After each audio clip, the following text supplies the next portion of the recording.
Friend, welcome back to my channel GK GS queens. तो guys, कैसे हैं आप सब? आई होप आप सब लोग अच्छे होंगे। तो फ्रेंड, आज मैं आप लोगों के लिए मार्क्समैन का टेस्ट सीरीज 6 लेकर आई हूं, जो मिससेलेनियस अर्थात विविध है। हम लोगों का एंशिएंट हिस्ट्री कवर हुआ फ्रेंड। कल से हम लोग मिडाइवल हिस्ट्री यानी मध्यकालीन भारत में एंट्री करेंगे। तो एंशिएंट हिस्ट्री के हर टॉपिक से, हर चैप्टर से इसमें क्वेश्चन अराइज किए गए हैं, जो आपके एग्जाम पॉइंट ऑफ व्यू से काफ़ी ज़्यादा यूजफुल हैं। So without wasting any time, let's started from question number first. निम्नलिखित कथनों पर विचार कीजिए। फर्स्ट, पश्चिमी गोदावरी जिले के गुंटूफल्ली में प्रारंभिक चैत्यगृह और विहार चट्टानों को काट कर बनाए गए हैं। और दूसरा, पूर्वी दक्कन के चैत्य और विहार साधारणतः चट्टानों को काट कर बनाए गए हैं। इन कथनों में से कौन सा ऑप्शन सही होगा? आप वीडियो को पॉज करते हुए आंसर देते चलें। तो फ्रेंड, आपके नॉलेज के लिए मैं बता दूं कि जो विहार है ना फ्रेंड, वो एक संस्कृत भाषा का वर्ड है। जैसे कि जो बौद्ध धर्म के प्रचार प्रसार के लिए जो बौद्ध भिक्षु एक स्थान से दूसरे स्थान पर जाया करते थे, तो वही बौद्ध भिक्षु जिस स्थान पर रहते थे ना, तो उसे ही विहार नाम दिया गया है। और चैत्य गृह क्या होता है फ्रेंड, कि वे बौद्ध भिक्षु मतलब शांत चित्त से, शांत वातावरण में जो अपने भगवान यानी भगवान बुद्ध का जो ध्यान लगाते थे, पूजा अर्चना करते थे, तो उस प्लेस को चैत्य गृह कहा गया। तो बताइए इसका आंसर फ्रेंड। इसका correct answer option number C हो जाएगा। ये 1 और 2 दोनों सही है। नेक्स्ट क्वेश्चन नंबर 2, सूची 1 तथा सूची 2 को सुमेलित कीजिए तथा सूचियों के नीचे दिए गए कूट से सही उत्तर चुनिए। ये मैच द फॉलोइंग है, यानी मिलान करना है, तो आप सही सही मिलाइएगा। गांधार कला जो था फ्रेंड, वो कुषाण शासकों के समय के था। गांधार कला फेमस। रुद्र दमन का जूनागढ़ अभिलेख जो है फ्रेंड, वो संस्कृत भाषा का सबसे प्राचीन अभिलेख है, पुराना अभिलेख है। तो यहाँ से भी एक क्वेश्चन बन गया फ्रेंड। मिलिंद पान्हो वो राजा मिनेंडर से रिलेटेड है, और तक्षशिला जो लेख है वो ऑप्शन नंबर 2 यानी पतिक से। तो इसलिए इसका correct answer option number C हो जाएगा फ्रेंड। नेक्स्ट क्वेश्चन नंबर 3 की तरफ बढ़ रहे हैं कि सूची 1 को सूची 2 से सुमेलित कीजिए तथा नीचे दिए गए कूट से सही उत्तर चुनिए। यहाँ पर तीर्थंकर है, और तीर्थंकर ने अपना कौन सा लोगो यानी चिन्ह बनाया था अपने झंडे के ऊपर, तो वो बताया गया है। तो हमारे पास कुल जैन धर्म में 24 तीर्थंकर हुए। तो जो आदिनाथ थे ना फ्रेंड, जो आदिनाथ थे, उनका जो मतलब कि जो चिन्ह था वो वृषभ यानी बैल था। तो इसका तो आमने सामने हो गया। मल्लीनाथ, मल्लीनाथ का जल कलश था। पार्श्वनाथ जो 23वें तीर्थंकर हुए, पार्श्वनाथ, उनका सर्प यानी सांप था। और संभवनाथ, संभवनाथ का अश्व यानी घोड़ा हुआ। और हमारे जो 24वें तीर्थंकर महावीर स्वामी हुए, उनका जो मतलब कि प्रतीक चिन्ह था वो शेर यानी सिंह था। तो इसलिए क्वेश्चन नंबर 3 का जो करेक्ट आंसर है वो ऑप्शन नंबर ए हो जाएगा। नेक्स्ट क्वेश्चन नंबर 4, सूची 1 प्राचीन स्थल को सूची 2 पुरातात्वीय खोज के स्थान सुमेलित कीजिए और सूचियों के नीचे दिए गए कूट का प्रयोग कर सही उत्तर चुनिए। यहाँ पर सूची 1 कुछ स्थान है, और सूची 2 में उस स्थान से रिलेटेड कुछ बातें बताई गई हैं। कौन सा सही है वो आपको बताना है। तो सूची 1 में लोथल, कालीबंगा, धौलावीरा व बनावली है। और सूची 2 में है जुता हुआ खेत, गोदीबाड़ा, पक्की मिट्टी का बना हुआ हल। और यहाँ पर है ऑप्शन नंबर 4 हड़प्पन लिपि के बड़े आकार के 10 चिन्हों वाला एक शिलालेख। तब इसका आपको आंसर देना है फ्रेंड। तो it's correct answer is option number B. Option number B इसका सही आंसर हो जाएगा फ्रेंड। अब देखते हैं फ्रेंड, बी को मिलाते हैं कि जो लोथल है फ्रेंड, वो लोथल है गोदीबाड़ा से रिलेटेड। कालीबंगा, जिसे काले रंग की चूड़ियाँ भी कहते हैं, कालीबंगा में जुते हुए खेत के प्रमाण मिले हैं फ्रेंड। जो धौलावीरा है फ्रेंड, वहाँ पर एक बड़ी आकृति के 10 आकृति के एक बड़े से शिलालेख मिले हैं।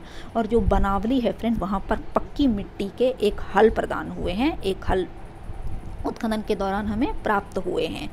अब बात करते हैं फ्रेंड, यहाँ पर एक और क्वेश्चन अराइज हो रहा है कि ये जो धौलावीरा है ना फ्रेंड, ये मतलब कि सिंधु घाटी सभ्यता में जो बहुत सारे स्थल खोजे गए उत्खनन के दौरान, तो उनमें से एक धौलावीरा भी था, ठीक ना। तो धौलावीरा जो है ना फ्रेंड, वो मतलब कि सबसे बड़ा स्थल था। धौलावीरा सबसे बड़ा स्थल था सिंधु घाटी सभ्यता का। और प्रारंभ टाइम में यानी प्रेजेंट टाइम में जो धौलावीरा है वो गुजरात के कच्छ जिले में पड़ रहा है। नेक्स्ट फ्रेंड, क्वेश्चन नंबर 5 की तरफ हम लोग बढ़ रहे हैं फ्रेंड कि सूची 1 को सूची 2 से सुमेलित कीजिए तथा सूचियों के नीचे दिए गए कूट का प्रयोग करते हुए सही उत्तर चुनिए। तो यहाँ पर है फ्रेंड कि जो नगर थे सिंधु घाटी सभ्यता के जो उत्खनन के दौरान प्राप्त हुए, तो वे कौन कौन से नदी के किनारे स्थित थे, तो उनका बारे में आपको सही मिलान करना है। तो जो हड़प्पा था वो रावी नदी के तट पर स्थित था, ठीक है। हस्तिनापुर गंगा नदी के तट पर, नागा अर्जुन कोंडा कृष्णा नदी के तट पर तथा पैठन गोदावरी नदी के तट पर, यानी ऑप्शन बी यहाँ पर सही होगा फ्रेंड। नेक्स्ट बढ़ रहे हैं फ्रेंड हम लोग क्वेश्चन नंबर 6 की तरफ कि सूची 1 को सूची 2 से सुमेलित कीजिए तथा नीचे दिए गए कूट से सही उत्तर चुनिए। यहाँ पर भी सेम क्वेश्चन है फ्रेंड, क्वेश्चन नंबर 5 की तरह ही कि जो हड़प्पा कालीन स्थल थे वो कौन से नदी के किनारे अवस्थित थे, तो वो आपको मैच करना है। तो अभी मैं बताई फ्रेंड कि हड़प्पा जो था वो रावी नदी के तट पर था। कालीबंगा जो था, जो फ्रेंड हमारा मतलब जो कालीबंगा था ना फ्रेंड, तो वो था भोगवा नदी के तट पर। जो लोथल था, सॉरी फ्रेंड, कालीबंगा जो था वो घग्गर नदी के तट पर था, और मतलब कि क्या उसको बोलते हैं, जो लोथल था फ्रेंड वो था भोगवा नदी के तट पर, और जो रोपड़ था वो सतलज नदी के तट पर। तो ऑप्शन ए इसमें सही हो जाएगा फ्रेंड।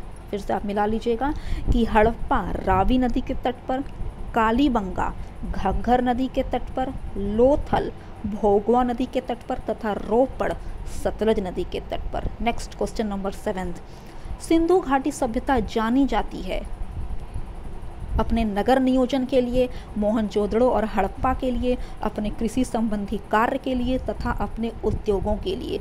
तो ये चारों का चारों सही है फ्रेंड। अब देखिए कि ऑप्शन में कहाँ पर मिल रहा है, तो देखिए उपरोक्त सभी, तो ऑप्शन डी हमारा यहाँ पर करेक्ट हो जाएगा। नेक्स्ट क्वेश्चन नंबर 8, निम्नलिखित में किसका सुमेल नहीं है, यानी कौन सही मेल नहीं किया हुआ है।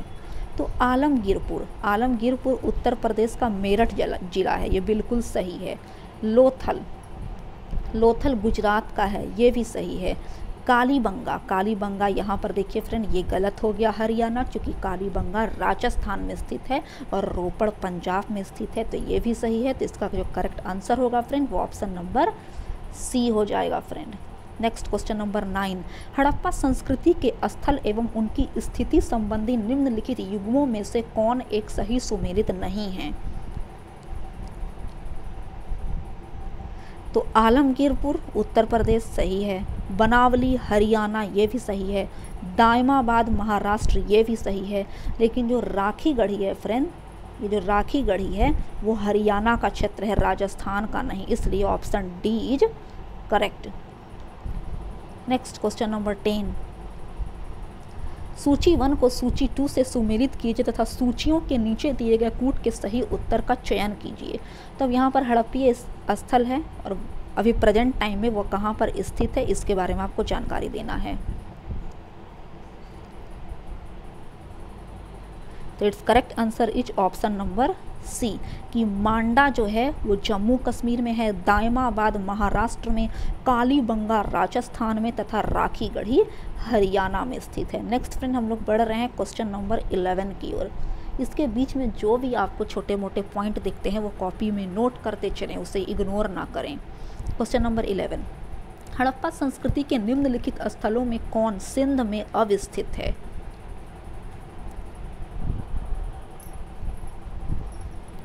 तो देखिए फ्रेंड इसका correct answer option number B हो जाएगा फ्रेंड, यानी मोहनजोदड़ो और चनहुदड़ो 2 तथा 3 ये दोनों जो है वो सिंध में स्थित है। मोहनजोदड़ो और चनहुदड़ो जो है वो पाकिस्तान का एक सिंध प्रांत है जहाँ पर भी सिचुएटेड है, लेकिन हड़प्पा भी पाकिस्तान में ही है फ्रेंड, लेकिन हड़प्पा जो है ना फ्रेंड वो पाकिस्तान के पंजाब प्रांत में है, सिंध प्रांत में नहीं है। और सुरकोटदा भी पाकिस्तान में है फ्रेंड, और सुरकोटदा जो है वो पाकिस्तान के बलूचिस्तान प्रांत में है। तो नेक्स्ट फ्रेंड हम लोग क्वेश्चन नंबर 12 की तरफ एंट्री कर रहे हैं कि स्थापित सिंधु घाटी सभ्यता जिन नदियों के तट पर बसी थी वे थी। तो it's correct answer is option number B, यानी सिंधु नदी, चेनाब नदी तथा झेलम नदी। गंगा नदी का कहीं पर कोई व्याख्या नहीं है सिंधु घाटी सभ्यता के स्थलों से। नेक्स्ट क्वेश्चन नंबर 13, निम्नलिखित में से कौन सुमेलित नहीं है। अब देखिए ये सिंधु घाटी सभ्यता के कुछ नगर हैं, किसने खुदाई के दौरान उस नगर की खोज की, तो इसके बारे में बताया गया है। तो हड़प्पा का राय बहादुर दयाराम साहनी ने 1921 ईस्वी में खोज की और ये सबसे पुराना यानी सबसे पहली बार जो खोज की गई यही हड़प्पा की खोज की गई थी, तो ये तो बिल्कुल सही है। नेक्स्ट फ्रेंड, लोथल का SR राव ने खोज की, ये भी सही है। सुरकोटदा JP जोशी, ये भी सही है। और धौलावीरा BK थापड़, तो ये गलत है फ्रेंड, क्योंकि धौलावीरा के जो खोजकर्ता हैं वो RS बिस्ट हैं। धौलावीरा के खोजकर्ता का नाम क्या है friend? RS Bisht. Next question number 14, Bharat में निम्नलिखित के आने का सही कालानुक्रम क्या है? कालानुक्रम तो सोने के सिक्के, आहत मुद्रा, चांदी के सिक्के, लोहे के हल या नगर संस्कृतियाँ। तो देखिए फ्रेंड, इसका जो करेक्ट आंसर होगा वो ऑप्शन नंबर डी हो जाएगा फ्रेंड। यानी सबसे पहले जो हड़प्पा संस्कृति थी, जिसे दूसरे नाम से हम लोग नगरीय संस्कृति भी कहते थे, तो सबसे पहले तो इतिहास में यही आई। उसके बाद फिर लोहे का हल आया। चूँकि सिंधु घाटी सभ्यता के लोग लोहे से अनजान थे, इसलिए लोहे का जो हल आया वो उत्तर वैदिक काल की ये रचना है। तो उसके बाद उत्तर वैदिक काल का लोहे का हल आया। उसके बाद फिर हम लोग एंट्री करते हैं दूसरा नंबर, यानी आहत मुद्रा, चांदी के सिक्के आए और तब आए सोने के सिक्के सबसे पहली बार गुप्त काल में। तो अब हम लोग क्वेश्चन नंबर 15 की तरफ बढ़ रहे हैं। अगर आपको कोई कन्फ्यूजन हो तो प्लीज़ इस वीडियो के नीचे मुझे कमेंट करिएगा, मैं इसका आंसर आपको अतिशीघ्र दूंगी। क्वेश्चन नंबर 15, निम्नलिखित कथनों पर विचार कीजिए एवं नीचे दिए गए कूट से सही उत्तर चुनिए। यानी यहाँ पर भी फ्रेंड आपको मैच द फॉलोइंग ही है कि मोहनजोदड़ो, हड़प्पा, रोपड़ एवं कालीबंगा सिंधु घाटी सभ्यता के प्रमुख स्थल हैं। बिल्कुल सही है। हड़प्पा के लोगों ने सड़कों तथा नालियों के जाल के साथ नियोजित शहरों का विकास किया। ये भी सही है। हड़प्पा के लोगों को धातुओं के उपयोग का पता नहीं था। ये गलत है फ्रेंड। हड़प्पा के लोगों को धातुओं के उपयोग का पता था। उन्होंने सबसे पहले कॉपर यानी तांबा की खोज की, तो आखिर पता होगा तब तो खोज की उन्होंने। हाँ, लोहा से वे अनजान थे, बट खोजकर्ता कॉपर के हड़प्पा वासी ही हैं। तो इसलिए इसका जो करेक्ट आंसर होगा फ्रेंड वो हो जाएगा ऑप्शन नंबर ए। 1 और 2 ये दोनों सही हैं। नेक्स्ट क्वेश्चन नंबर 16, कथन और कारण दिया हुआ है। तो कथन है कि मोहनजोदड़ो तथा हड़प्पा नगर अब विलुप्त हो गए हैं और कारण है कि वह खुदाई के दौरान प्रकट हुए थे। उपरोक्त के संदर्भ में निम्न में से कौन एक सही है? तो यहाँ पर आप ऑप्शन देखिए फ्रेंड, देखिए आप ऑप्शन यहाँ पर, तो it's correct answer is option number B कि ए और आर दोनों सही हैं। हाँ, ये बात सही है कि मोहनजोदड़ो और हड़प्पा नगर अब विलुप्त हो गए हैं और वो उत्खनन यानी खुदाई के दौरान ही प्रकट हुए थे, लेकिन आर जो है वो सही स्पष्टीकरण ए का यानी कथन का नहीं दे रहा है। तो अब क्वेश्चन नंबर 17 में एंट्री कर रहे हैं कि सिंधु घाटी सभ्यता के संदर्भ में निम्नलिखित कथनों पर विचार कीजिए। पहला, यह प्रमुखता लौकिक सभ्यता थी तथा उसमें धार्मिक तत्व यद्यपि उपस्थित था वर्चस्वशाली नहीं था। सेकंड, उस काल में भारत में कपास से वस्त्र बनाए जाते थे। यहाँ पर कुछ ऑप्शन है, आप बताइएगा कि कौन से ऑप्शन सही हैं। तो it's correct answer is option number C, दोनों सही है, पहला भी सही है और दूसरा भी सही है। नेक्स्ट फ्रेंड 18 की तरफ बढ़ रहे हैं। निम्नलिखित में से कौन से लक्षण सिंधु सभ्यता के लोगों का सही चित्रण करता या करते हैं?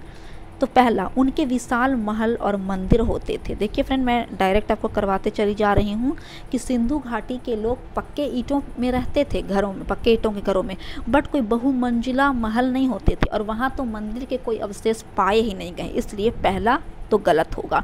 नेक्स्ट, वे देवियों और देवताओं दोनों की पूजा करते थे, ये बिल्कुल सही है।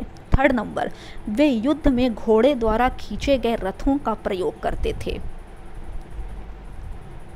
वे युद्ध में घोड़े द्वारा खींचे गए रथों का प्रयोग करते थे, तो फ्रेंड ये भी गलत होगा। तो it's correct answer is option number B, केवल जो 2 है ना फ्रेंड वही सही होगा कि वे लोग देवी और देवता दोनों की पूजा करते थे। नेक्स्ट फ्रेंड हम लोग बढ़ रहे हैं क्वेश्चन नंबर 19 की ओर। यहाँ पर भी ये मैच करने के लिए बोला गया, सुमेलित कीजिए। सूची 1 है कि अथर्ववेद, ऋग्वेद, यजुर्वेद और सामवेद।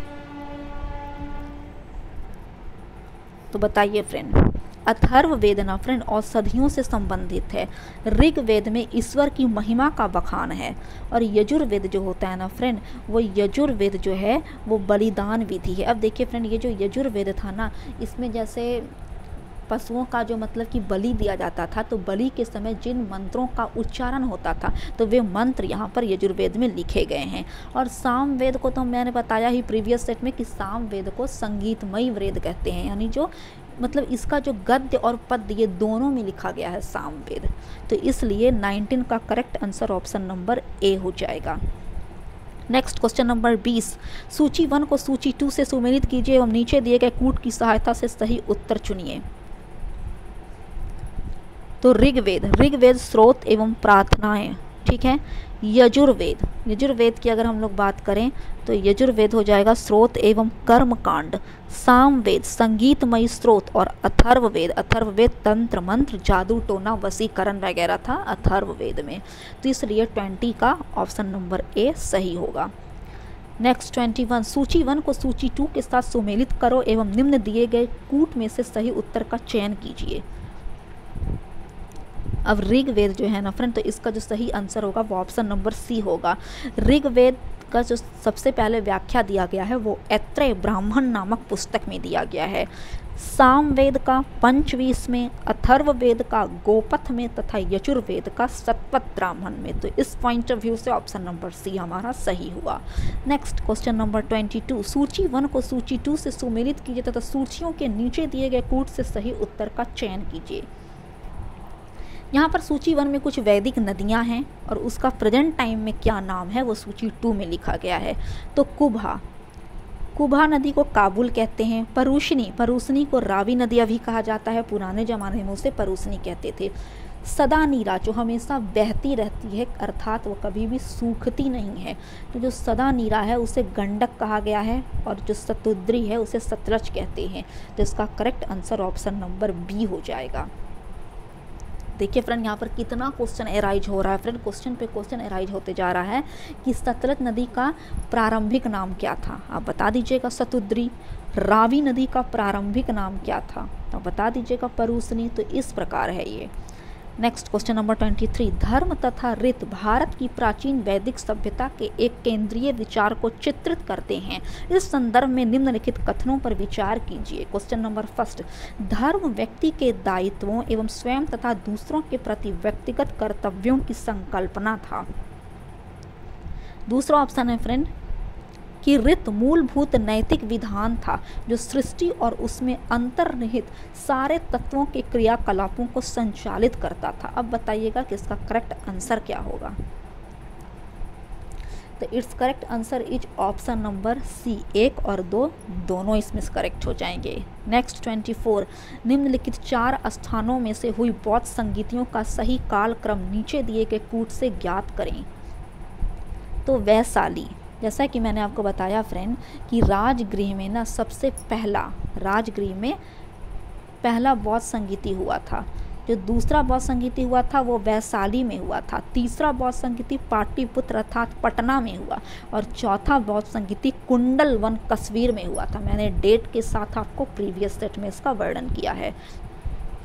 तो ये रिपीटेड क्वेश्चन है, तो इसका correct answer option number D हो जाएगा friend. 2, 1, 4, 3 option number D is correct. Next 25, Buddha के जीवन की 4 महत्वपूर्ण घटनाओं और उससे संबंधित 4 स्थानों का नीचे उल्लेख है। अब देखिए, सूची 1 में बुद्ध के जीवन की घटना है, सूची 2 में वो कौन कौन से स्थान पर वे घटना घटित हुए तो उसके बारे में लिखा गया। तो आप सही मैच कीजिएगा। तो जो बुद्ध का जन्म हुआ था वो सब लोग जानते हैं कि कपिलवस्तु लुम्बिनी में हुआ था।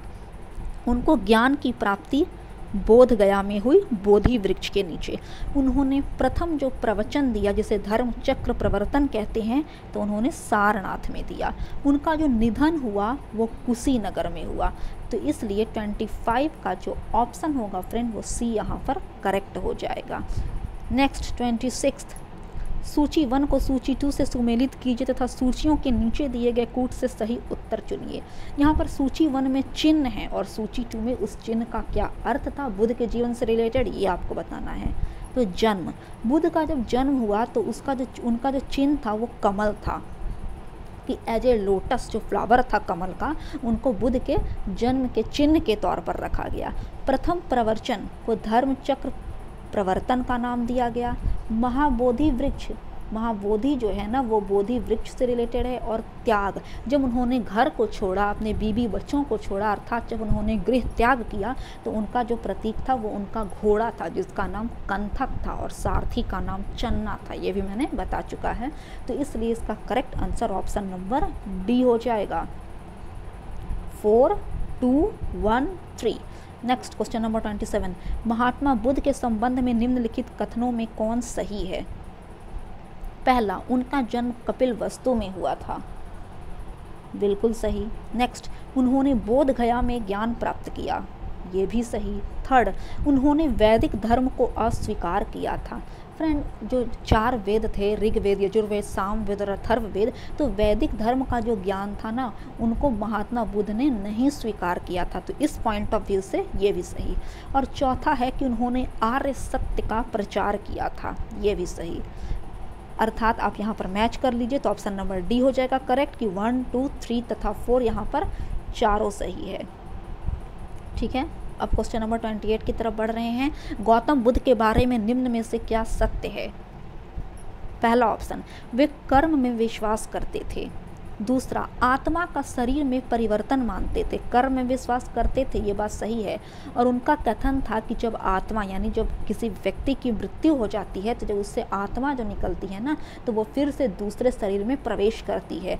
तो उस अकॉर्डिंग ऑप्शन नंबर 2 भी सही है। थर्ड है, निर्वाण प्राप्ति में विश्वास करते थे, ये भी सही है। और चौथा है कि ईश्वर की सत्ता में विश्वास करते थे, तो ये गलत है, यानी 1, 2, 3 सही है। तो इसका ऑप्शन देख लेते हैं फ्रेंड, यहाँ पर इसका ऑप्शन है केवल 1, 2, 3 सही है, तो option A is correct. Next 29, निम्नलिखित वक्तव्यों पर विचार करें और नीचे दिए गए कूट से सही उत्तर चुनें। यहाँ पर कथन और कारण है। तो कथन है कि कुशीनगर मल गणराज्य की राजधानी थी, और कारण, महात्मा बुद्ध का महापरिनिर्वाण कुशीनगर में हुआ था।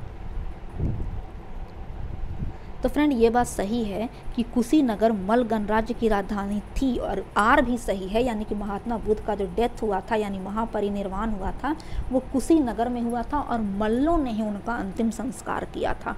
तो यहाँ पर ऑप्शन बी सही हो जाएगा फ्रेंड, कि दोनों ए और आर सही हैं, परंतु आर ए की सही व्याख्या नहीं कर रहा है। यानी कुशीनगर जो थी वो मल गणराज्य की राजधानी थी, इसीलिए महात्मा बुद्ध का डेथ वहाँ नहीं हुआ था। ये एक संयोग हो जाता है फ्रेंड। ठीक है, नेक्स्ट 30 नंबर, निम्नलिखित युगों में से कौन से सही सुमेलित हैं? लोथल, प्राचीन गोदी क्षेत्र। तो अगर हम लोग एक एक करके पढ़ेंगे तो फिर देखेंगे कि कौन कौन सा सही है। तो लोथल, प्राचीन गोदी क्षेत्र सही है। सारनाथ, बुद्ध का प्रथम धर्मोपदेश सही है। राजगीर, अशोक का सिंह स्तंभ शीर्ष, ये गलत है फ्रेंड, क्योंकि अशोक का जो सिंह स्तंभ शीर्ष है वो सारनाथ के अशोक स्तंभ से लिया गया है, राजगीर में नहीं है, वो सारनाथ में है। और चौथा, नालंदा, बौद्ध अधिगम का महान पीठ, तो ये भी सही है, यानी 1, 2, 4 सही। तो देखिए आप ऑप्शन में कहाँ पर 1, 2 और 4 लिखा हुआ है, तो ऑप्शन सी आपका सही हो जाएगा फ्रेंड, कि 1, 2 और 4। नेक्स्ट क्वेश्चन नंबर 31, नीचे 2 वक्तव्य दिए गए हैं जिनमें एक कथन ए और दूसरा कारण आर है, दोनों को ध्यानपूर्वक पढ़ें। कथन, 12वीं शताब्दी के अंत तक नालंदा महाविहार का पतन हो गया, और कारण, महाविहार को राजकीय प्रश्रय मिलना बंद हो गया था। अब ऑप्शन देखिए और आंसर दीजिए।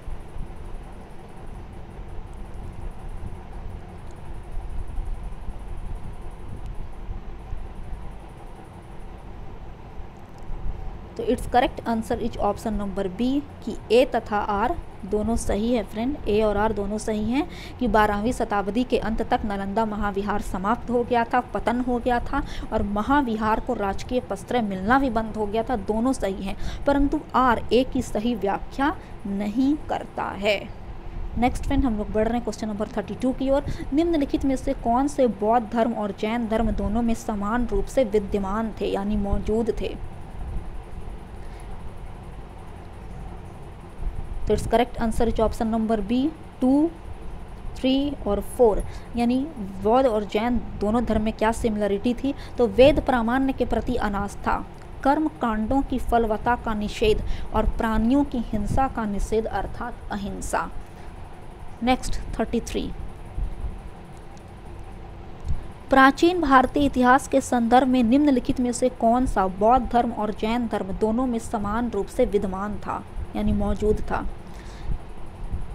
तो इट्स करेक्ट आंसर इज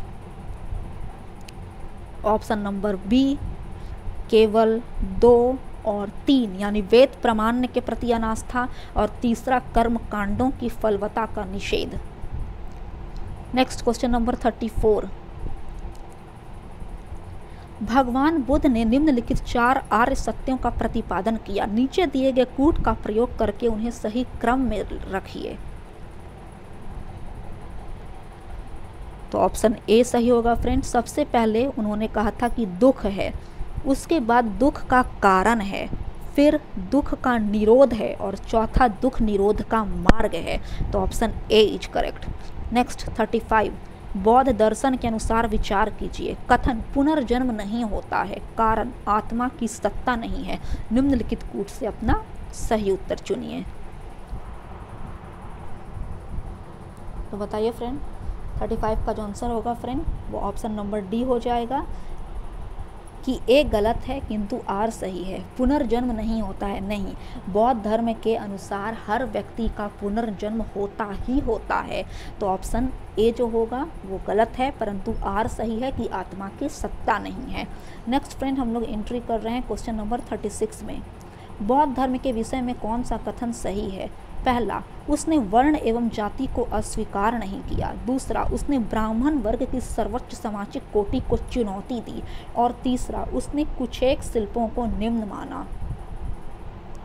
तो it's correct answer is option number C यानी 1, 2, 3 तीनों के तीनों सही हैं। नेक्स्ट फ्रेंड 37 नंबर, बौद्ध धर्म के विस्तार के कारणों में सम्मिलित थे धर्म की सादगी, दलितों के लिए विशेष अपील, धर्म की मिशनरी भावना, स्थानीय भाषा का प्रयोग और दार्शनिक द्वारा वैदिक भावना की सुदृढ़ता। तो यहाँ पर इसके ऑप्शन है फ्रेंड, आप इसका ऑप्शन देखिए 37 का और बताइए कि इसका करेक्ट आंसर क्या होगा। तो इट्स करेक्ट आंसर होगा फ्रेंड 37 का ऑप्शन नंबर सी 1, 2, 3 और 4। करेक्ट आंसर क्या होगा फ्रेंड 1, 2, 3 और 4, 5 नहीं होगा। दार्शनिक द्वारा वैदिक भावना की सुदृढ़ता यहाँ पर नहीं होगी फ्रेंड। ठीक है, तो 38 में अब हम लोग एंट्री कर रहे हैं कि आरंभिक मध्ययुगीन समय में बौद्ध धर्म का पतन किन किन कारणों से हुआ।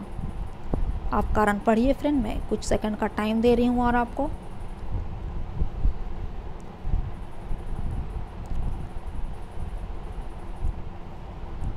It's correct answer is option A केवल 1। केवल पहला जो आपका कथन दिया है उसी की वजह से ना बौद्ध धर्म का पतन हुआ। और वो वजह क्या है ये जान लीजिए। उस समय तक बुद्ध विष्णु के अवतार समझे जाने लगे और वैष्णव धर्म का हिस्सा बन गए। तो इसी वजह से बौद्ध धर्म का पतन होते चला गया भारत में। नेक्स्ट हम लोग 39 की तरफ बढ़ रहे हैं। निम्न कथनों पर विचार कीजिए।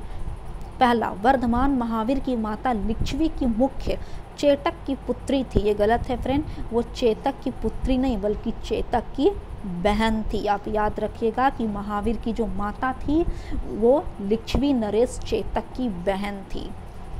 ऑप्शन नंबर 2, गौतम बुद्ध की माता कोलिय राजवंश की राजकुमारी थी। ये बिल्कुल सही है। 23वें तीर्थंकर पार्श्वनाथ बनारस से थे। तो ये भी सही है। तो इसलिए 39 का correct answer option number C हो जाएगा 2 और 3।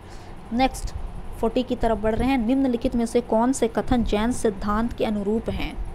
कर्म के विनष्ट करने को सुनिश्चित मार्ग तपश्चर्या है। सेकंड, प्रत्येक वस्तु में चाहे वह सूक्ष्मतम कण हो आत्मा अवश्य होती है। और तीसरा, कर्म आत्मा का विनाशक है और अवश्य इसका अंत करना चाहिए। तो फ्रेंड देखिए यहाँ पर आप ऑप्शन और दीजिए इसका आंसर। तो 40 का सही आंसर ऑप्शन नंबर बी हो जाएगा फ्रेंड, केवल 2 और 3। केवल 2 और 3 यहाँ पर इसका करेक्ट आंसर हो जाएगा। नेक्स्ट फ्रेंड 41, प्राचीन जैन धर्म के संबंध में निम्नलिखित कथनों में से कौन सा एक सही है? पहला, स्थूल बाहु के नेतृत्व में दक्षिण भारत में जैन धर्म का प्रचार हुआ। ये फ्रेंड गलत है। दक्षिण भारत का जो प्रचार हुआ था वो स्थूल बाहु के नेतृत्व में नहीं बल्कि भद्रबाहु के नेतृत्व में हुआ था। नेक्स्ट बी, पाटलिपुत्र में हुई परिषद के पश्चात जो जैन धर्म के लोग भद्रबाहु के नेतृत्व में रहे वे श्वेतांबर कहलाए। तो ये भी गलत है फ्रेंड, वे लोग श्वेतांबर नहीं बल्कि दिगंबर कहलाए। नेक्स्ट सी, प्रथम शतक ईस्वी पूर्व में जैन धर्म को कलिंग के राजा खारवेल का समर्थन मिला। और चौथा, बौद्धों के विपरीत जैन धर्म की प्रारंभिक अवस्था में जैन धर्म के लोग चित्रों का पूजन करते थे। तो इसका जो सही आंसर होगा फ्रेंड 41 का वो ऑप्शन नंबर सी हो जाएगा कि प्रथम सदी ईस्वी में जैन धर्म को कलिंग नरेश खारवेल जो था ना उसका समर्थन मिला था। नेक्स्ट फ्रेंड हम लोग 42 की तरफ बढ़ रहे हैं। निम्नलिखित कथनों पर विचार कीजिए। पहला, दक्षिण भारत के इक्ष्वाकु शासक बौद्ध मत के विरोधात्मक थे और दूसरा, पूर्वी भारत के पाल शासक बौद्ध मत के समर्थक थे। ऑप्शन बी इज करेक्ट, केवल 2 सही होगा। नेक्स्ट फ्रेंड हम लोग क्वेश्चन नंबर 43 की तरफ बढ़ें। प्राचीन भारत के विश्वोत्पत्ति विषयक धारणाओं के अनुसार 4 युगों के चक्र का क्रम इस प्रकार है। ऑप्शन सी इज करेक्ट, कृत, पहले कृत युग आया, तब त्रेता युग के बाद द्वापर युग और उसके बाद कली युग। नेक्स्ट 44, सूची 1 तथा सूची 2 को सुमेलित कीजिए तथा सूचियों के नीचे दिए गए कूट की सहायता से सही उत्तर चुनिए।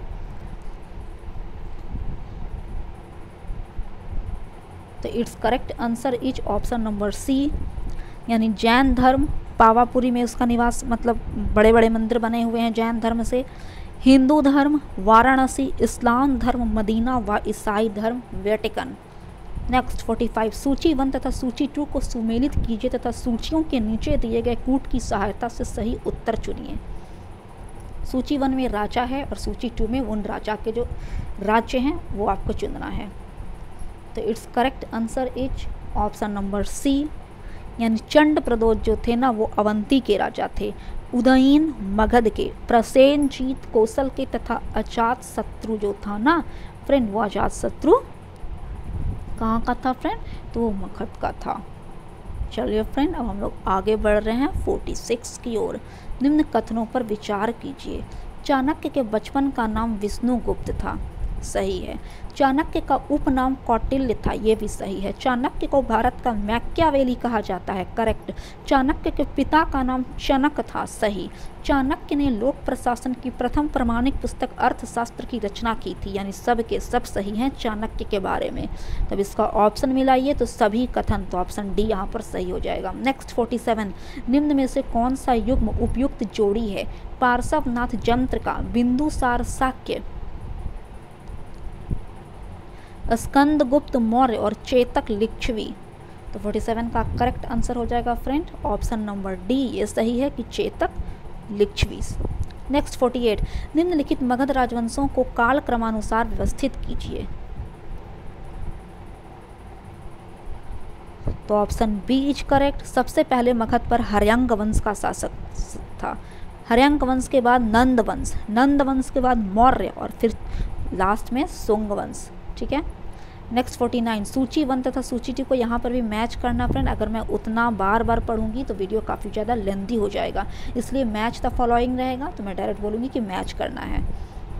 तो उत्तर प्रदेश के प्राचीन जनपद से उनकी राजधानी को मिलाना है आपको। तो कुरु, कुरु मिलाइए फ्रेंड। कि 49 का आंसर क्या होगा? तो 49 का जो आंसर है ना फ्रेंड, तो कुरु की जो राजधानी थी वो इंद्रप्रस्थ थी। पांचाल, उत्तरी पांचाल की राजधानी अहिछत्र तथा दक्षिणी पांचाल की राजधानी काम्पिल्य। कौशल, कौशल की राजधानी साकेत तथा वत्स की राजधानी कौशाम्बी, अर्थात option number B is correct. Next 50 number, निम्नांकित कथनों पर विचार कीजिए। यहाँ पर कथन और कारण दिए गए हैं कि कथन है लगभग 2 वर्ष के अभियान के पश्चात सिकंदर महान ने 325 ईस्वी पूर्व में भारत छोड़ दिया, और कारण है कि वह चंद्रगुप्त मौर्य से पराजित हुआ था। तो ये तो गलत है फ्रेंड, चंद्रगुप्त मौर्य से वो पराजित नहीं हुआ था। तो इसलिए 15 का जो करेक्ट आंसर हो जाएगा 50 का, वो ऑप्शन नंबर सी हो जाएगा कि ए सही है परंतु आर गलत है। नेक्स्ट 51, भारत में सिकंदर की सफलता निम्न कारणों से हुई। आप ऑप्शन पढ़िए फ्रेंड और फिर आंसर दीजिए। तो it's correct answer is option number B, यानी उस समय भारत में कोई केंद्रीय सत्ता नहीं था जब सिकंदर महान भारत आया था, यानी भारत पर जब उसने अटैक किया था। दूसरा, सिकंदर महान की जो फौज थी वो बेहतर थी। और तीसरा, उसे देशद्रोही शासकों से सहायता मिली। नेक्स्ट 52, निम्न कथनों पर विचार कीजिए। गुप्त काल में आर्यभट्ट प्रसिद्ध गणितज्ञ थे। पढ़िए फ्रेंड 1 2 3 4 5। तो it's correct answer is option number D, यानी सभी कथन यहाँ पर सही हैं। आप वीडियो को पॉज करते हुए सारा जो 1 से लेकर 5 तक कथन था उसको देखिएगा और फिर आप समझ लीजिएगा। नेक्स्ट 53, निम्नलिखित में से किस स्रोत में अशोक राज्यकाल में तृतीय बौद्ध समिति होने का उल्लेख मिला है? तो देखिए फ्रेंड, अशोक के शासन काल में जो तृतीय बौद्ध संहिता हुई 251 ईस्वी पूर्व में, तो अगर उसकी बात करें फ्रेंड हम लोग, तो वो दीप वंश और महावंश जो 2 बौद्ध साहित्य थे उससे हम लोगों को मिला है, अर्थात सेकंड और थर्ड सही होगा। तो आप ऑप्शन देखिए फ्रेंड, तो बी नंबर यहाँ पर सही होगा, क्योंकि बी नंबर में ही है सेकंड और थर्ड।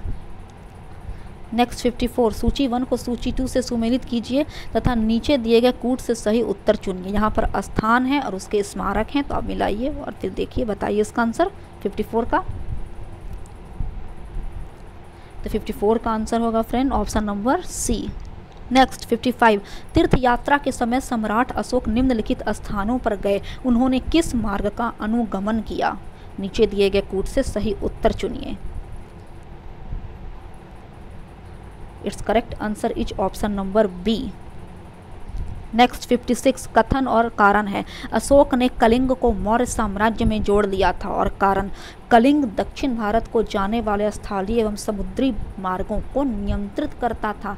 तो ये सही है फ्रेंड, ये दोनों के दोनों सही हैं कि अशोक ने कलिंग को मौर्य साम्राज्य से क्यों जोड़ा था, क्योंकि कलिंग ना मतलब दक्षिण भारत जाने वाले जितने भी स्थलीय मार्ग थे या फिर जितने भी समुद्री मार्ग थे, सब पर कलिंग ने कंट्रोल, अपना आधिपत्य जमा लिया था, इसलिए अशोक ने कलिंग राज्य को जीत लिया। तो इसलिए 56 का जो आंसर हो जाएगा वो ऑप्शन नंबर ए हो जाएगा। नेक्स्ट 57, यहाँ पर भी कथन और कारण है। कथन है कि मौर्यकालीन शासकों ने धार्मिक आधार पर भू अनुदान नहीं दिया था और कारण, भू अनुदान के विरुद्ध कृषकों ने विद्रोह किया। Option C is correct. Next 58, Maurya नरेशों के बारे में निम्न में से कौन सा कथन सही है? उन्होंने विकास किया था।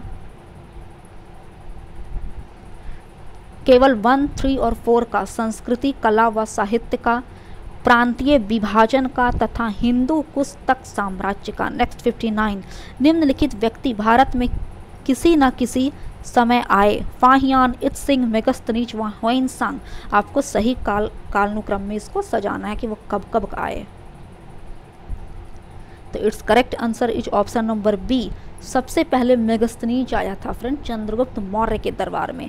मेगस्थनीज के बाद फाहियान आया चंद्रगुप्त विक्रमादित्य के दरबार में। फाहियान के बाद ह्वेनसांग आया हर्षवर्धन के दरबार में और उसके बाद इत्सिंग आया 7वीं शताब्दी के आसपास। ठीक है, तो अब क्वेश्चन नंबर 60, यहाँ पर भी मैच करना है फ्रेंड, आप मैच कीजिए। तो it's correct answer is option number C. Chandragupta का जो अन्य नाम था उसे सैंड्रोकोटस, एंड्रोकोटस भी कहा जाता था।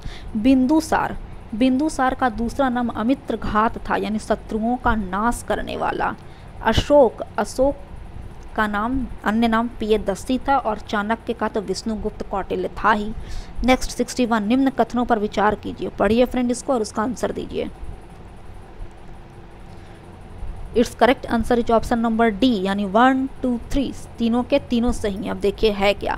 अंतिम मौर्य शासक बृहदर्थ की हत्या उसके प्रधान सेनापति पुष्यमित्र शुंग ने की थी। बिल्कुल सही, और शुंग वंश की उसने नींव डाला था। नेक्स्ट, अंतिम शुंग राजा देवभूति की हत्या उसके ब्राह्मण मंत्री वासुदेव कण्व ने की थी और उसने राज सिंहासन हथिया लिया था। और कण्व ने जब उसे मारा तो कण्व वंश की नींव डाला, यानी 2 भी सही। और तीसरा, आंध्र ने कण्व राजवंश के अंतिम शासक को पद वंचित किया था, तो ये भी सही है। नेक्स्ट 62, ईस्वी सन के पूर्व की कुछ शताब्दियों में निम्नलिखित में से किन शासकों ने गिरनार क्षेत्र में जल संसाधन व्यवस्था की ओर ध्यान दिया? तो देखिए फ्रेंड, यहाँ पर न गिरनार क्षेत्र में सुदर्शन झील का निर्माण करवाया था सिंचाई व्यवस्था को देखने के लिए। तो ये निर्माण तो फ्रेंड सबसे पहले चंद्रगुप्त मौर्य ने करवाया था, लेकिन कुछ वर्ष पश्चात जब वो जर्जर हो गया, यानी वो थोड़ा टूटने फूटने लगा, तो उससे दूसरी बार जब उसका जो रिपेयरिंग करवाया वो अशोक ने करवाया। इसलिए 2 और 3 यहाँ पर सही हो जाएंगे। अब इसका ऑप्शन देखिए फ्रेंड 62 का, देखिए यहाँ पर ऑप्शन नंबर बी मैच कर रहा है, 2 और 3। नेक्स्ट 63, निम्नलिखित में से कौन सा युग्म सही सुमेलित है? पढ़िए फ्रेंड और फिर इसका आंसर दीजिए। इसका सही आंसर ऑप्शन नंबर सी हो जाएगा, 1, 2 और 4। लोथल, एंशियंट डॉकयार्ड कहा जाता है लोथल को। Sarnath, first sermon of Buddha. And Nalanda, great seat of Buddhist learning. Next 64, Kanishka के समकालीन निम्नलिखित नामों का अध्ययन करें और निम्नांकित कूट के अनुसार अपना उत्तर इंगित करें। कनिष्क के समय के यानी समकालीन कौन कौन से थे? तो it's correct answer is option number C यानी 1 और 2। तो कनिष्क के समकालीन अश्वघोष तथा वसुमित्र थे। नेक्स्ट 65, निम्नलिखित युगों में से कौन सा एक सही सुमेलित है? इसका सही आंसर बी हो जाएगा फ्रेंड कि कुषाण ने बढ़ चढ़कर गांधार कला शैली का विकास किया था। ये बात सही है। नेक्स्ट 66, प्राचीन काल के भारत पर आक्रमणों के संबंध में निम्नलिखित में से कौन सा एक सही कालानुक्रम है?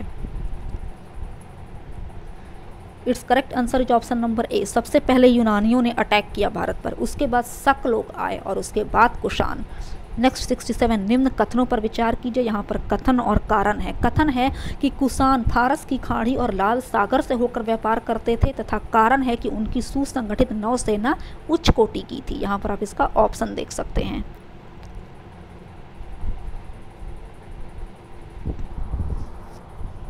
बताइए फ्रेंड 67 का answer. It's correct answer is option number C. A सही है परंतु आर गलत है। उनकी जो नौसेना थी ना वो फ्रेंड वो उच्च कोटि की नहीं थी, निम्न कोटि की थी। नेक्स्ट 68, राजवंश जो कन्नौज पर आधिपत्य स्थापित करने में त्रिकोणीय संघर्ष में उलझे हुए थे वह कौन थे? यानी कन्नौज पर अपना आधिपत्य स्थापित करने में कौन से ऐसे 3 राजवंश थे वो आपको बताना है। यहाँ पर चोल, पाल, गुर्जर तथा राष्ट्रकूट है और इसका ऑप्शन फ्रेंड यहाँ पर हम दे रहे हैं आपको। यहाँ पर इसका ऑप्शन है, तो it's correct answer is option number C यानी 2, 3 और 4। 2, 3 और 4 यहाँ पर इसके करेक्ट आंसर हो जाएंगे फ्रेंड। चोल नहीं होगा, पाल, गुर्जर और राष्ट्रकूट होंगे।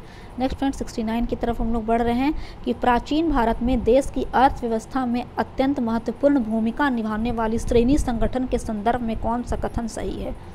पढ़िए फ्रेंड और तब इसका आंसर दीजिए 69 का। पहले तीनों कथन पढ़िए। It's correct answer is option number C यानी केवल 2 और 3 सही है। ये सही है और ये सही है, 2 और 3। नेक्स्ट 70, भारत ने दक्षिण पूर्व एशिया के साथ अपने आरंभिक सांस्कृतिक संपर्क तथा व्यापारिक संबंध बंगाल की खाड़ी के पार बना रखे थे। निम्नलिखित में से कौन सी बंगाल की खाड़ी के इस उत्कृष्ट आरंभिक समुद्री इतिहास के सबसे विश्वसनीय व्याख्या या व्याख्याएं हो सकती हैं? तो इसका ऑप्शन आप देख लीजिए, 4 ऑप्शन है। तो 70 का जो करेक्ट आंसर होगा फ्रेंड वो ऑप्शन नंबर सी हो जाएगा कि बंगाल की खाड़ी में चलने वाली मानसूनी हवाओं ने समुद्री यात्राओं को सुगम बना दिया था, यानी ईजी बना दिया था। नेक्स्ट फ्रेंड 71 की तरफ बढ़ रहे हैं कि प्राचीन कालीन भारत में हुई वैज्ञानिक प्रगति के संदर्भ में निम्नलिखित में से कौन से कथन सही हैं? It's correct answer is option number C यानी केवल 1, 3 और 4 सही है फ्रेंड। 1, 3 और 4 सही है, 2 सही नहीं है। तीसरी सदी ईस्वी के आरंभ में मानव शरीर के आंतरिक अंगों का प्रत्यारोपण शुरू हो चुका था। यह बिल्कुल गलत बात है फ्रेंड।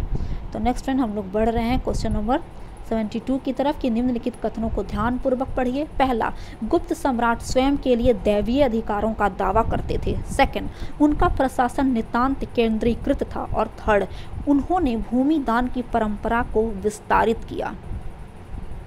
तो it's correct answer is option number C कि 1 और 3 सही है, सेकंड सही नहीं है। नेक्स्ट 73, भारत में दार्शनिक विचार के इतिहास के संदर्भ में सांख्य संप्रदाय से संबंधित निम्नलिखित कथनों पर विचार कीजिए। फर्स्ट, सांख्य पुनर्जन्म या आत्मा के आवागमन के सिद्धांत को स्वीकार नहीं करता है। सेकंड, सांख्य की मान्यता है कि आत्मज्ञान ही मोक्ष की ओर ले जाता है, ना कि कोई बाह्य प्रभाव अथवा कारक। अब इसका ऑप्शन देखिए 73 का, तो it's correct answer is option number B, यानी केवल 2। नेक्स्ट 74, यहाँ पर भी मैच करना है, संवत दिया गया है और किस वर्ष से उसकी गणना की जा रही है उस संवत की, वो बताना है। तो यहाँ फ्रेंड यहाँ पर आपको मतलब कि एक मिस्टेक देखने को मिलेगा, ये ऑप्शन गलत है, यानी मिस प्रिंट हो चुका है। यहाँ पर हो जाएगा इसकी वजह से 58 ईस्वी पूर्व, ठीक है ना। और अब आप मिलाइए, तो 74 का correct answer option number D हो जाएगा friend. Option number D is correct, यानी विक्रम संवत जो है वो 58 ईस्वी पूर्व से शुरू है, शक संवत 78 ईस्वी से, गुप्त संवत 320 ईस्वी से और कली संवत 3102 ईस्वी पूर्व से।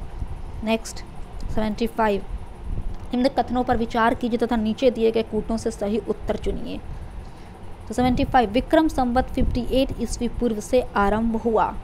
तो 75 का आप आंसर देते जाइएगा फ्रेंड, बिल्कुल सही बात है। शक संवत ने सन 78 ईस्वी से आरंभ हुआ, सही बात है। गुप्त काल सन 319 से आरंभ हुआ, सही है। भारत में मुसलमान शासन का युग सन 1192 से शुरू हुआ, तो ये भी सही है। तो 75 का ऑप्शन नंबर डी, यानी चारों के चारों सही है। नेक्स्ट 76, भारत की यात्रा करने वाले चीनी यात्री युआन चौंग यानी ह्वेनसांग ने तत्कालीन भारत की सामान्य दशाओं और संस्कृति का वर्णन किया है। इस संदर्भ में निम्नलिखित में से कौन सा कथन सही है? पहला, सड़क और नदी मार्ग लूट मार्ग से पूरी तरह सुरक्षित थे। ये बिल्कुल गलत है, पूरी तरह सुरक्षित नहीं थे, हाँ कम थे, बट लूट मार्ग सड़क मार्ग हुआ करते थे, नदी मार्ग हुआ करते थे। नेक्स्ट, जहाँ तक अपराधों के लिए दंड का प्रश्न है, अग्नि जल व विष द्वारा सत्य परीक्षा किया जाना ही किसी भी व्यक्ति की निर्दोषिता अथवा दोष के निर्णय के साधन थे, तो ये भी सही है। व्यापारियों को 9 घाटों और नौकों पर शुल्क देना पड़ता था। तो यहाँ पर क्वेश्चन नंबर 76 का correct answer option number B हो जाएगा फ्रेंड, कि यानी 2 और 3 दोनों सही है। नेक्स्ट 77, यहाँ पर कथन और कारण है। कथन, सामंतवाद का विकास गुप्तोत्तर काल की कृषक संरचना की प्रमुख विशेषता थी, और कारण, इस काल में भूस्वामी, मध्यस्थ वर्ग एवं आश्रित कृषक वर्ग अस्तित्व में आया। आप मिलाइए, यहाँ पर है इसका ऑप्शन। तो it's correct answer is option number ए, कि ए तथा आर दोनों सही है तथा आर ए की सही व्याख्या भी कर रहा है। नेक्स्ट 78, निम्नलिखित कथनों पर विचार कीजिए। पहला, चीनी तीर्थयात्री फाहियान ने कनिष्क द्वारा आयोजित की गई चतुर्थ महान बौद्ध परिषद में भाग लिया। और दूसरा, चीनी तीर्थयात्री ह्वेनसांग हर्ष से मिला और उसे बौद्ध धर्म का प्रतिरोधी पाया। तो it's correct answer is option number D, ना फर्स्ट सही है और ना ही सेकेंड सही है, ठीक है ना फ्रेंड, ना फर्स्ट सही है और ना ही सेकेंड सही है। क्योंकि फाहियान जो था ना, वो चंद्रगुप्त द्वितीय यानी विक्रमादित्य के शासनकाल में भारत आया था, तो फिर वो कनिष्क का जो बौद्ध संगीति था उसमें वो कहाँ से भाग ले सकता है? तो ऑप्शन 1 तो ऐसा ही गलत हो गया। चलिए 79 की ओर बढ़ रहे हैं। निम्नलिखित जोड़ों में कौन जोड़ा सुमेलित नहीं है? तो ऑप्शन सी यहाँ पर करेक्ट हो जाएगा, क्योंकि रवि कीर्ति पुलकेशिन द्वितीय सही है, भवभूति कन्नौज के यशोवर्मन सही है और लंडी नरसिंह वर्मन भी सही है। बट हरिसेन का जो संबंध हर्षवर्धन से नहीं है, गलत है। हरिसेन का जो संबंध है ना, यानी हरिसेन जो था ना, वो समुद्रगुप्त के शासनकाल का था। तो अगर यहाँ पर हर्ष की जगह पर समुद्रगुप्त लिखा हुआ रहता तो ये बिल्कुल सही हो जाता। नेक्स्ट 80 नंबर, निम्नलिखित कथनों में से कौन सा 8वीं शताब्दी के संत शंकराचार्य के बारे में सही नहीं है? ऑप्शन सी इज करेक्ट, उन्होंने प्रयाग को तीर्थ राज नाम दिया, ऐसा नहीं था।